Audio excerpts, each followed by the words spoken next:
Hello world! How does your ideal live stream experience look like? If you had to think of a perfect online event, what would that be? You see, at the moment, the music industry is completely paralyzed. Venues are closing, touring is not even on the map, well, we all had to adapt to this new normal. During the first lockdown, live streams worked really well.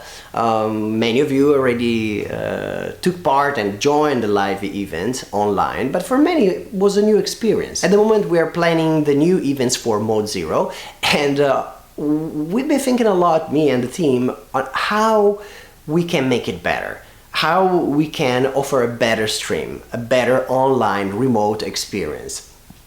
And of course, you know, we gather all our thoughts and brainstorm, but maybe we missed something, maybe there's something we didn't think of, and this is where you come in.